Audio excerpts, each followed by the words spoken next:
Is anyone out there? Well, if you are, it's time to make a purchase because the holidays are upon us and everyone knows that our collections make the best unique gift at great pricing. For you horror fans, check out the all-new Horror 500 Gigabyte collection and also the new 2 Terabyte Sci-Fi and Horror collection. You ask, where do I go to get these fantastic collections?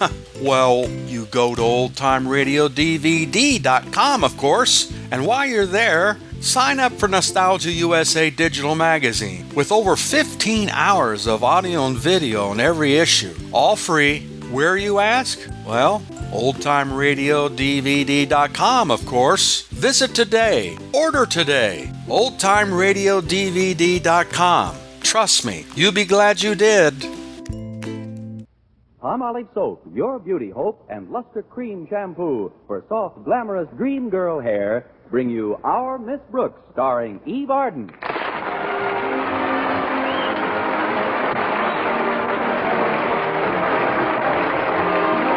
Our Miss Brooks teaches English at Madison High School, and although, like most of our teachers, she possesses a higher-than-average intelligence, she also possesses the higher-than-average curiosity of most of our women, especially when it comes to weighing machines. There's nobody more concerned about the result than a female who has just deposited her penny in the slot. Unless it's the male tub of lard who was on the scale when I got there. This happened last Wednesday after school. I was passing the drugstore and just happened to have a penny on me. Tuesday was payday. So I approached the weighing machine, and like I said, this brewery horse was stomping on the springs. And when he saw his weight on the little card, he looked around the drugstore, then made tracks for a sign saying girdle department. I calmly stepped aboard, and when my card came out, I glanced casually at my weight, chuckled as if to say, how much accuracy can you expect for a cent? And was just about to throw the card away when I noticed my fortune printed on the back. It said, a tall, dark man is coming into your life. Then, of course, I did drop the card. It landed in my purse, and I proceeded on home. By the next morning, I'd forgotten about it completely. As usual, I'd left word for Mrs. Davis, my landlady, to wake me at 7:30. Connie. Oh, Connie. Oh, what is it? Better hurry, Connie. You've only got 20 minutes. 20 minutes? What time is it? 7:10, and you've only got 20 minutes to sleep. Oh, fine. Well, come on in, Mrs. Davis. Did you have a good night, Connie? I said, did you have a good night? Good night, Mrs. Davis. You better get up now, Connie. Here, I've brought you some fruit juice. Go on, Connie. Take a sip. Oh, what kind of juice is this? It's a combination. Pineapple, papaya, and passion fruit. It's a genuine Hawaiian recipe. What do you stir it with, a ukulele? After you drink it, we'll have a nice... Why, Connie, what's that little white card? What little white card? This one here on your night table. Let's see. It says, a tall, dark man is coming into your life. Now, who do you suppose that could be? Well, it's not Sonny Tufts. He's a blonde. Maybe they mean Mr. Philip Boynton. The bashful biologist? No, Mrs. Davis. So far, he's managed to remain in the suburbs of my life. Well, of course, I don't believe in fortunes on cards and crystal gazing and palm reading and all that nonsense. There is, however, a logical and scientific way to arrive at certain conclusions about one's personal destiny. What's that, Mrs. Davis? Tea leaves. Now, you hurry and get dressed, and I'll brew the tea. After breakfast, I'll give you a reading. All right, Mrs. Davis. Oh, just a minute. What is it, Connie? Before I get out of bed, you better take that tall, dark man off my night table.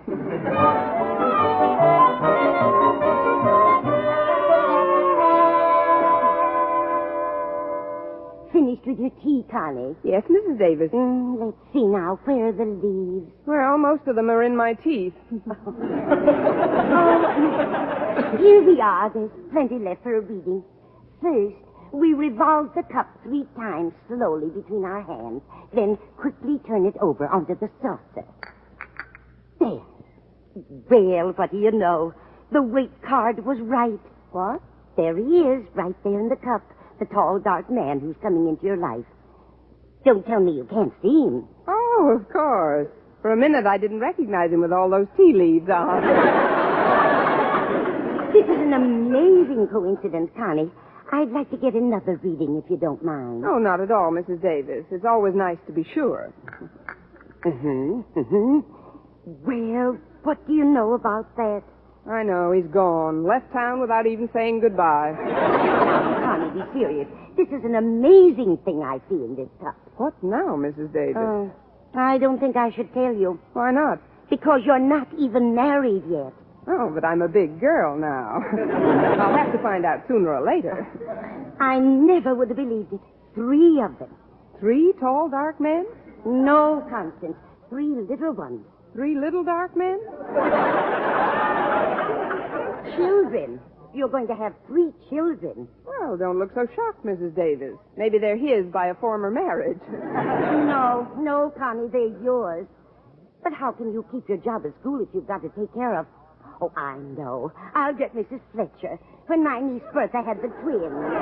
Mrs. Fletcher took over completely. Oh, now, just a minute, Mrs. Davis. Don't you think it's a little quiet, soon? Connie. You can't prepare too soon for this sort of thing. Now, where did I put Mrs. Fletcher's phone number? I better call... I don't want Mrs. Fletcher. I'll take care of my kids myself. Yes, that's the way you want it, Connie.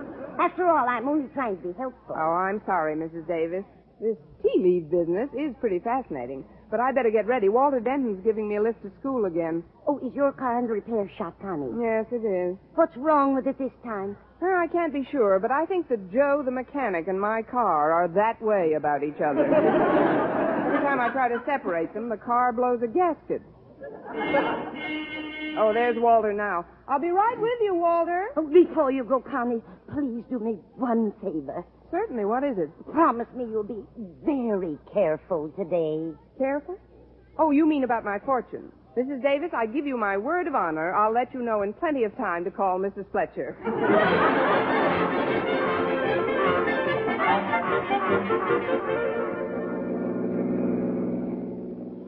Walter, it's very nice of you to keep driving me to school like this. Oh, that's all right, Miss Brooks.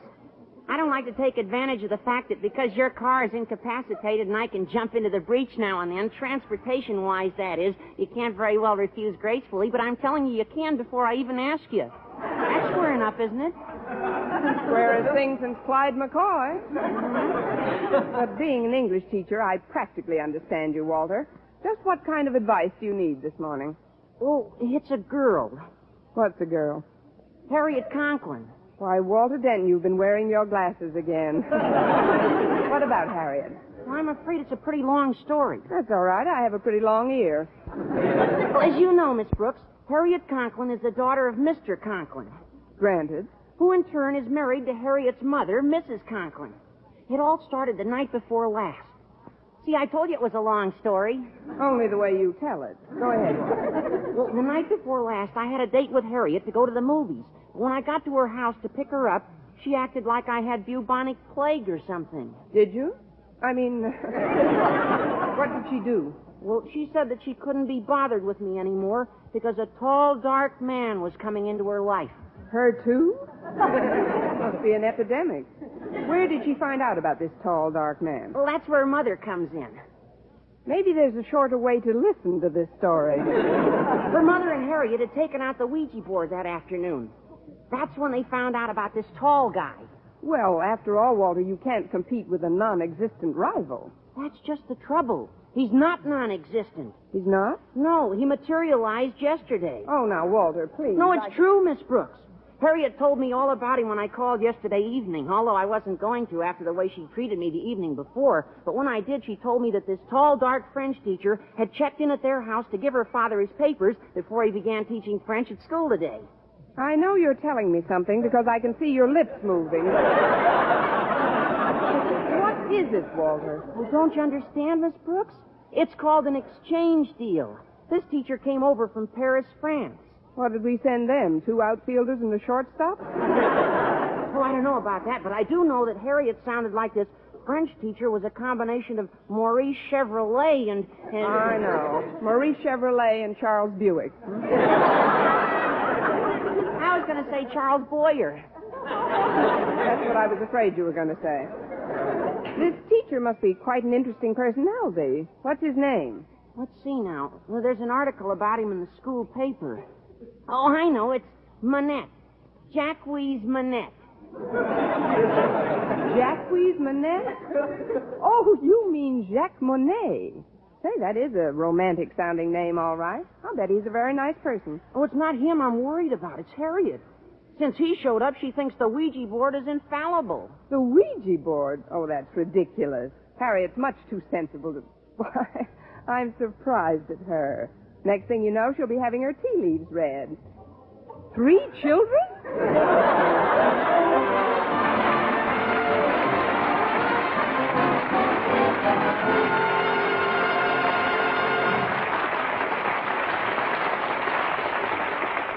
Our Miss Brooks, starring Eve Arden, will continue in just a moment. But first, here is Vern Smith with an important announcement. Doctors, leading skin specialists, prove Palmolive soap using nothing but Palmolive can bring lovelier complexions, regardless of age, skin type, or previous beauty care. Less oily skin for Helen Dixon, Minneapolis. Fresher, brighter color for Clara Franklin, San Francisco.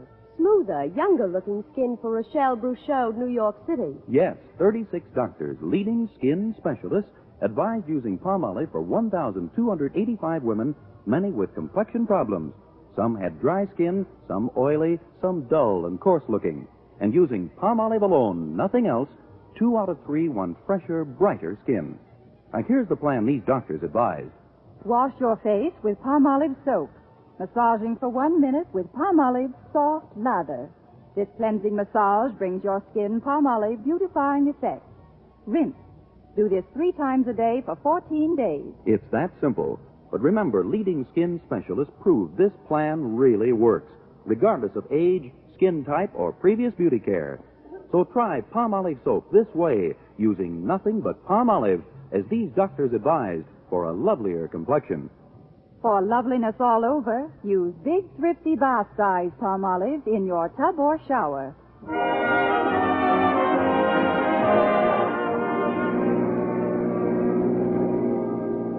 Well, here we are, Miss Brooks. Thanks, Walter, and don't worry too much about losing Harriet's affections. I'm sure the French teacher's just a passing phase in her life. Say, there's Harriet on the steps. I'll go find a place to park. See you later, Miss Brooks. All right, Walter. Hello there, Harriet. What? Oh, hello, Miss Brooks. You'll have to forgive me if I seem to be in a reverie. I've heard about your Ouija board. I don't care what anybody says, Miss Brooks. There must be something to it. Imagine the very next day, he came along. It's the first time I've ever seen capital letters in conversation. He must be quite attractive. Attractive isn't the word, Miss Brooks. No? What is the word? Heavenly. Super heavenly. Stratospherically heavenly. Oh, please, Harriet. I'll come up a little if you'll come down a little. Oh, wait till you see him, Miss Brooks. He's... Adjust safety belts. Mm-hmm. Look, Harriet, I think it's all very natural for a schoolgirl to have crushes. I had them myself. You, Miss Brooks? Yes, me, Miss Brooks. I wasn't born an English teacher, you know. I also think it's perfectly normal for a girl your age to think like a schoolgirl in other ways. But I do say this, and I mean it sincerely, Harriet. You don't have to act like a schoolgirl. Pardonnez-moi, but you are the principal's daughter, Harriet, no? Mais oui, Monsieur Monet, mais oui. Oh, this is Miss Brooks. Miss Brooks, je suis enchanté. That is, I've heard so much about you. But it is, how do you say, understatement. You're so youthful, so lovely. Why, you're like a pupil, not a teacher.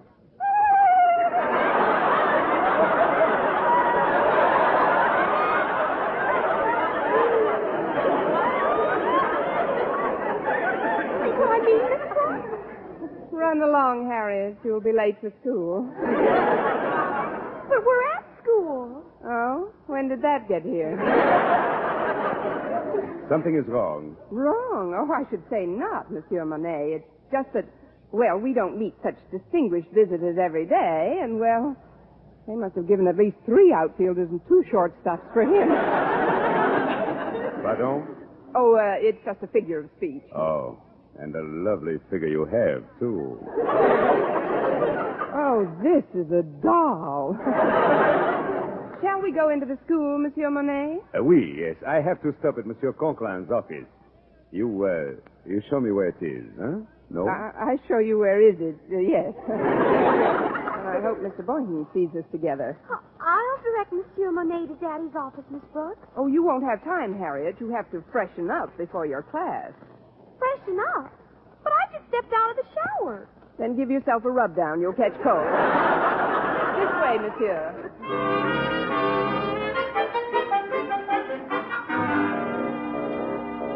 Come in. Well, it's our new French teacher. Good morning, Monsieur Monet. Bonjour, Monsieur Conklin. Excuse me, I mean good morning. Hi, Daddy. Hello, Harriet. Mr. Conklin, I just came in to volunteer my assistance if you're looking for somebody to show Mr. Monet around the school. I told Miss Brooks that I'd be glad to take Mr. Monet, Daddy. Of course, I'd need your permission to cut one of my classes. Maybe English. I'm pretty well advanced in that. Me too. Maybe we both could cut it. Please, I would not want either of you to, how do you say, put out yourselves. Oh, it would be silly to put out ourselves now. After all, we just started to blaze.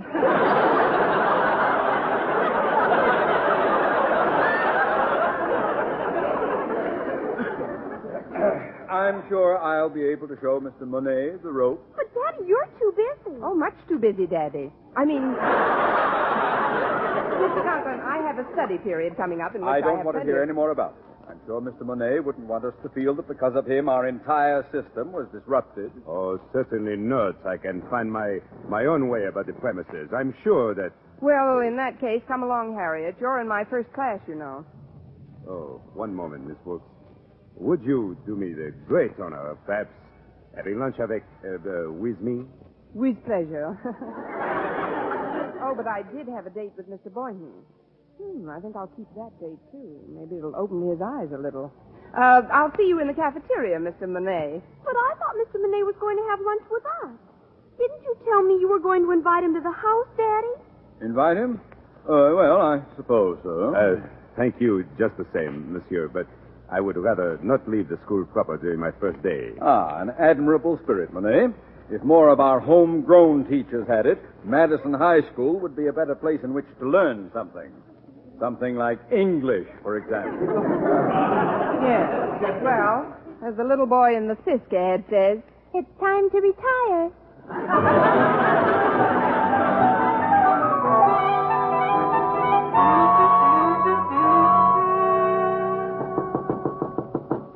Come in.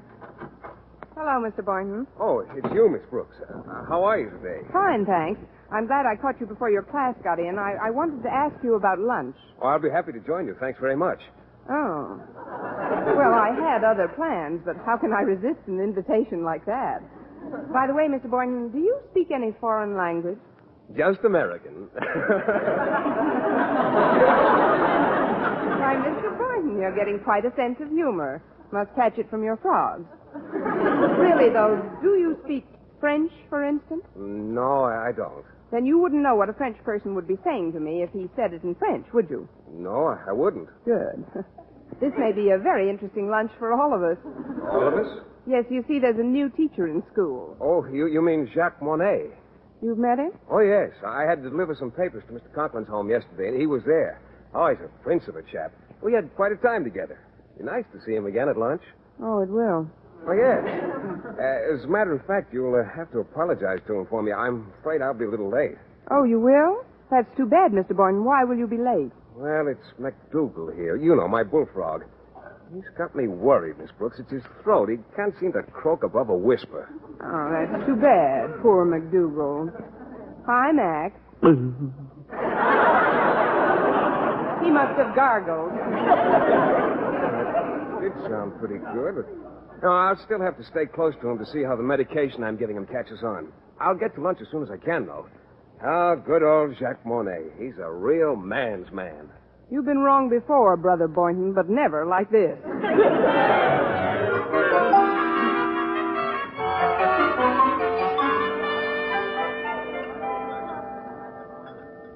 Here's a nice table, Mr. Monet. Let's sit down. Oui. Yes, Miss Brooks. This is certainly a big restaurant. It's a cafeteria, Mr. Monet. Yes. Now then, shall we look at the carte du jour, bill of fare? Bill of fare? Mhm. Oh, you mean menu. They don't have any menus here, Mr. Monet. No? Then how do you select an order? Well, here you don't exactly select an order. You just sort of point and holler. I'll show you in a minute. But first, I'd like to ask a little favor, Mr. Monet. As you know, Mr. Boynton is joining us for lunch. Oh, yes. Yes, fine fellow, Mr. Boynton. A real man's man. On him, it fits. I mean, he is a very nice man, but he's sort of shy. Shy? Mm-hmm. Why should he be shy? He is tall, muscular, with a fine head of hair, good teeth, pleasing manner. What else is new? What I wanted to ask of you is very simple. You see, Mr. Boynton is too bashful to ask you himself, but I'm sure he'd get a tremendous kick. That is, he'd enjoy it if you spoke nothing but French during our lunch. But why? Well, he's trying to learn how to speak your language. He understands it fine, but he's not sure of his pronunciation. He could learn a lot from you about a lot of things. Well, I suppose I could help him. He's coming over now, Mr. Monet. Remember how you kissed my hand this morning? Would you do it again, please? What? Quickly, Mr. Monet. It's part of Mr. Boynton's education. Hurry. Here, my hand. Miss Brooks, I don't like to be, how do you say, gouchy, but you're pushing out one of my feelings.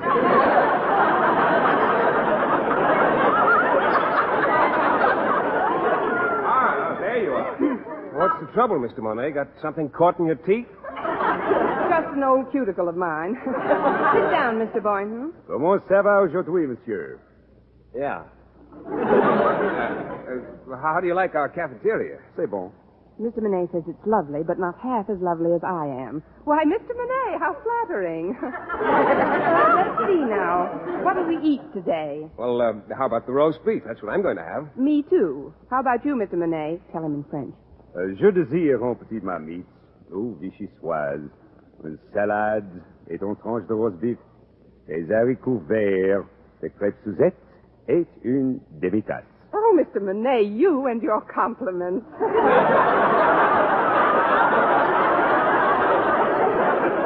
Now stop that and tell Mr. Boynton what you want to eat. But I do not understand. Mr. Monet, quel voulez-vous manger? Mr. Boynton, you little spy, you can speak French. Oh, no, I can't, Miss Brooks. Not really. Those are just a few words I picked up when I was in the Army. The Army? You were stationed in New Orleans, and you know it. But near the French Quarter. Well, let us not delay any longer. I don't suppose they have what I really want for lunch. But maybe, eh? Do they ever have frog's legs? What? Oh, don't say it, Mr. Monet. Well, why not? Frog's legs are delicious to eat. Let's all have them, eh? Me? Eat frog's legs? What? I'd feel like a cannibal. If you'll excuse me, I'm afraid I've lost my appetite. I'll see you later, Miss Brooks. Why would he feel like a cannibal if he ate frog's legs? He is not a frog. Only in some ways is he not a frog, Mr. Monet. But don't worry about Mr. Boynton now. Oh, yes, you're right. You're right, Miss Brooks. You know, in a way, I'm glad we're alone. There is something I would like to ask you. You see, I have been searching for just the right one ever since I come to America. And now, well, I feel that my search is at an end. You are the one I've been searching for. Oh, Mr. Monet. But Mr. Boynton's gone now. You don't have to talk like that to me. Oh, I don't think of Mr. Boynton. I think of you, Miss Brooks. Ma chère, Miss Brooks. I have something personal to talk to you about. But right now I'm late for an appointment with Mr. Conklin. Can you meet me someplace, right after school? How about the Casbah? I mean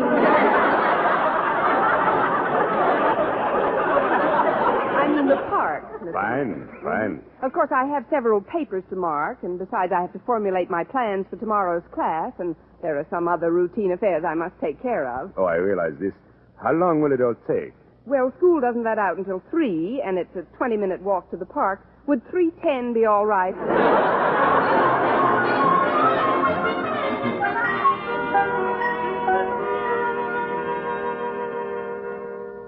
I will come right to the point, Miss Brooks. I have met you here in the park to make you what you call proposal. Proposal? But, Mr. Monet, you hardly know me. Oh, I know you well enough for this, Miss Brooks. After talking to many, many women, Mrs. Conklin, little Mrs. Conklin, Harriet. I mean, I know you are the ideal woman for me. Oh, this is very flattering, Mr. Monet, but marriage is a serious step. Marriage? I cannot marriage with you. I am already married. With who?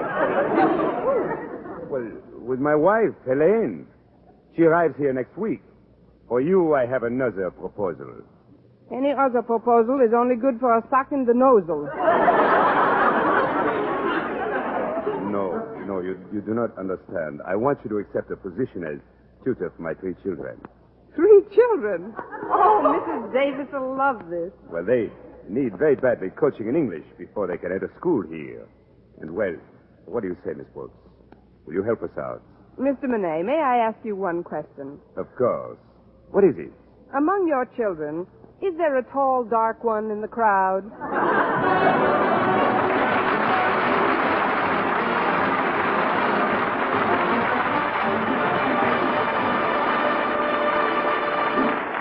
Eve Arden as our Miss Brooks returns in just a moment. But first... Dream girl, beautiful luster cream girl. Tonight, show him how much lovelier your hair can look after a Luster Cream shampoo. Odin Luster Cream brings you K. Duma's magic formula blend of secret ingredients plus gentle lanolin. Gives loveliness lather even in hardest water. Glamorizes your hair as you wash it. Luster Cream. Not a soap, not a liquid, but a dainty cream shampoo. Leaves hair fragrantly clean, free of loose dandruff, glistening with sheen, soft, manageable. Gives new beauty to all hairdos or permanents. 4-ounce jar, $1. Smaller sizes, either tubes or jars. Tonight, try Luster Cream shampoo and be a dream girl, beautiful Luster Cream girl. You owe your crowning glory to a Luster Cream shampoo. And now, once again, here is our Miss Brooks. Well, I promised Mr. Monet I'd help him out with his children, but I must admit I was a little let down when I found out he wasn't a bachelor. And I said as much to Mrs. Davis. Yes, Connie, it's a shame that such a darling man is already married. But he served his purpose as far as upsetting Mr. Boynton goes. What do you mean, Connie? Well, the day after we had lunch together, Mr. Boynton was so concerned about the situation, guess what he did? What? He put a brand new lock on his frog's cage.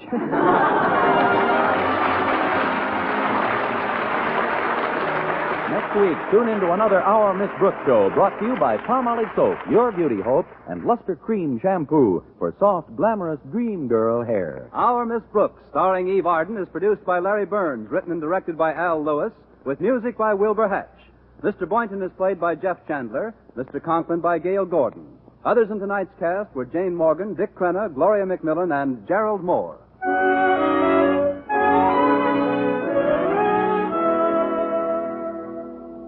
Dentists know what cleans teeth best. And over 4,000 dentists say Colgate tooth powder with a 2-minute routine gets teeth sparkling and super clean.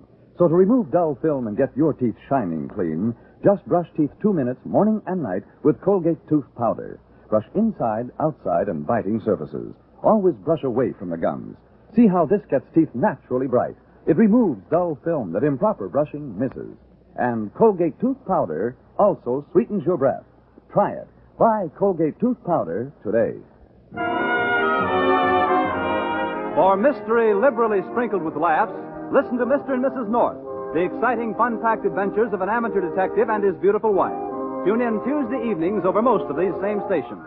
And be with us again next week at the same time for another comedy episode of Our Miss Brooks.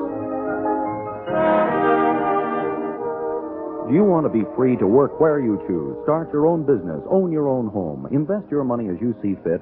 Then the American way of life is best for you. We have the highest standard of living. Since 1910, we have practically doubled our annual income, yet our working time has been cut by about 18 hours a week. Let's start to realize how fortunate we are. Let's work a little harder on our jobs and at being better citizens. Let's remember that the better we produce, the better we live. Stay tuned now for Lum and Abner. Bob Lamont speaking. This is CBS, the Columbia Broadcasting System.